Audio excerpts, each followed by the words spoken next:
So mayroon po siyang check engine. So ang gawin natin dito ay i-erase natin ito sa ating diagnostic para ma-erase natin ang check engine. So sa ngayon ay nagpalit tayo ng isang Puma Racing throttle body. So yun po. Tignan siya.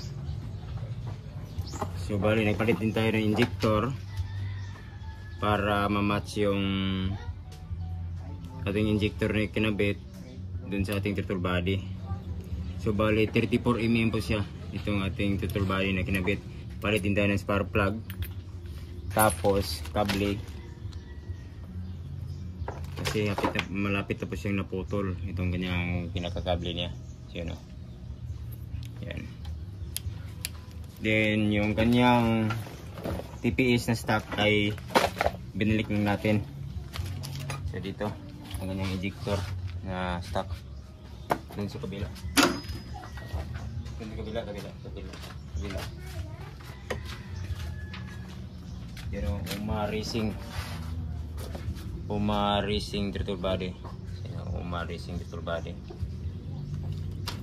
So Sniper 155 po siya. Yung BBE type na po siya, yung kanyang BBE.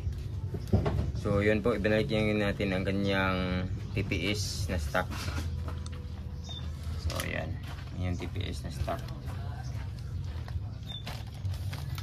So magpalit pa tayo ng kable dito at titis muna natin. Try muna natin na panda rin. Tapos yung kanyang ano dito, yung kanyang cleaner ay butasan natin dito para masalpak natin ito dito. So try natin na subukan na panda rin. Subukan natin si panda rin. So try natin subukan natin si panda rin. So mayroon po siyang check engine. At tingnan siyang tingnan siya ating diagnostic, i-erase natin ang kanyang current code para yan po, i-reset natin siya sa ating scanner. So try natin na siya panda rin muna.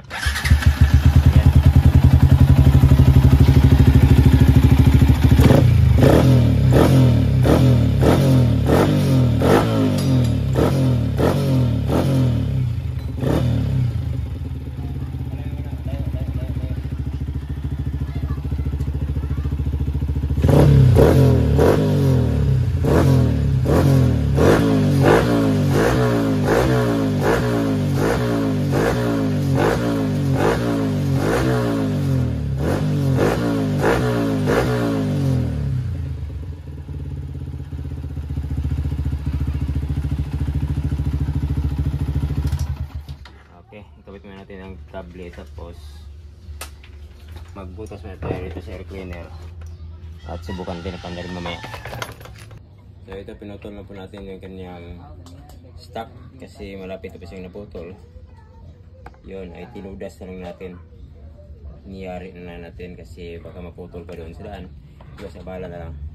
So yung kanyang nabili natin na pang-universal, ito kanyang housing, ay hindi natin ito ikabit. So bali, binalik natin ang kanyang stock na housing ng cable. So ito na po yun. So yan. Yan. So ilagay muna natin, tapos isukat natin sa kanyang throttle body yung mabalik ng kanyang haba, kanyang stock. So ilagay muna natin dito sa kanyang pinaka throttle pipe. Yan, dito yan ilagay. So dito yung isa, yung kanyang reverse return, kasi ito yung sa kanyang throttle. Yan.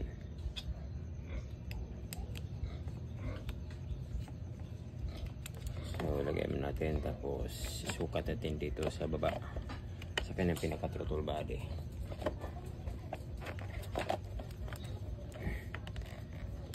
Siyempre ilagay natin yung screw dito. So yan.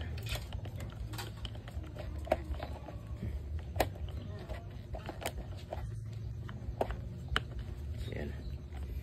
Tapos yan, i-pull natin. So yan, update lang dito pagkatapos ito kung paano ito gawin, kasi meron itong dala na dito. Ito meron ng rivets. So yan. So ito na yun ang kailangan natin, ang kanyang nipple, kasi yung kanyang original na kable lang ang ibinalik po natin. So isukat mo natin dito. So bale ito yun, itusok natin itong kable nito dito sa kanyang nipple. Maganda ito kasi screw type lang siya, dali lang siya isukat. Yan, dito lang. So ganito lang, tapos isukat natin dito. Yan, isukat natin.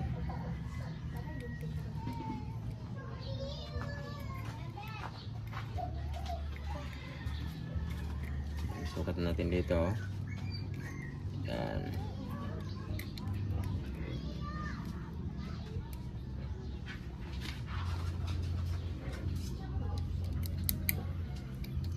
Tapos yan. Basta hindi na siya masyado mahaba. So ito, kita dong video. So ito, ipitan natin ng konti tapos putulin natin. So ito na, yan na ang kanyang pinakasukat. Okay, i-fix man natin, kita lang din sa video mo yan. So ito na, lagyan natin tapos subukan natin. Ito sa kanyang stock. Dito tayo kumuha ng sukat sa kanyang stock para ayos na ayos apro pagkabit natin dito sa ating ano to? Puma Racing Throttle Body. So try natin na subukan para magkasubukan na. Yan. You know? Yan. Balik siya. Yan. Active na. So ilagay natin dito para magkasubukan, magkaalaman na. So ito na yun ang kanyang pagkapwisto. So yan. Yan. So try natin na panda rin.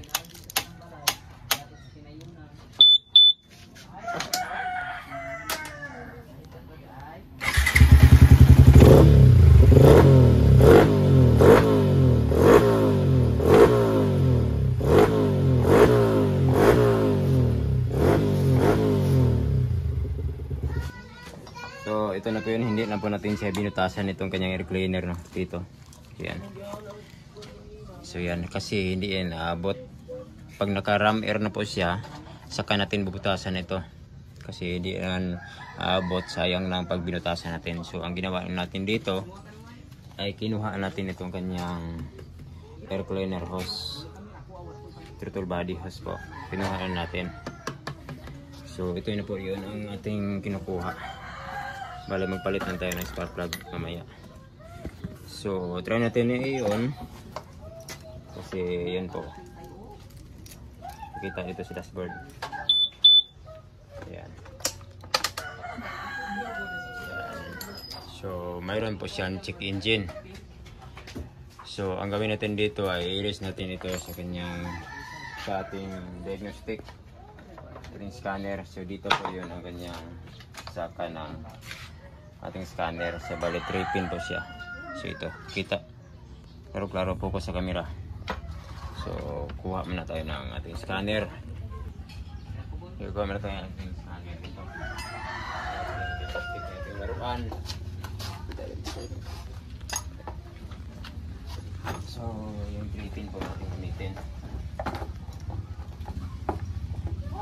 So dito.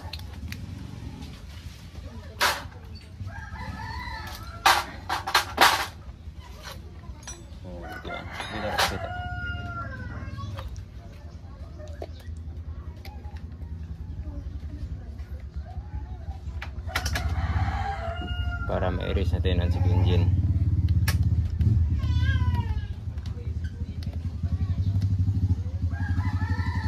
May dali sa kami.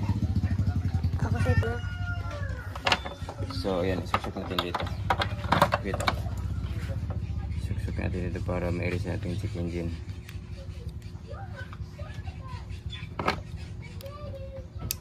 Ayan. So, ang gawin natin ay punta tayo sa diagnosis. Diagnose tapos Yamaha. Hanapin natin ang Yamaha. Yamaha. So, yun. So, automatic search. Yan. Forest tips. Turn off the engine. Okay. Turn on the engine. On mo natin. Pungkos sa basa? Pungkos sa. Pungkos sa. Wala. Hindi pa ko ang reset. Turn on the engine but not start. Okay.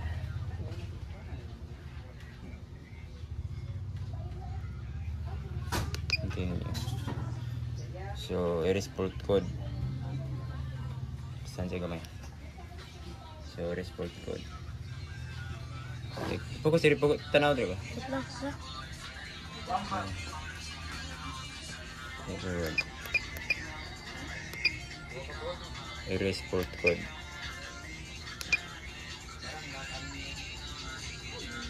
Okay. So, okay. That's it. So, wala na ang check engine. So, ganun lang pag-erase ng check engine. Ganun lang. So, try natin na start. So, wala na ang check engine. So, ganun lang.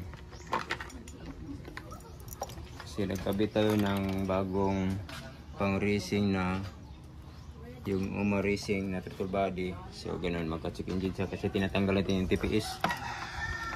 So, ganun lang. Pag-erase ng check engine. So, try natin na start.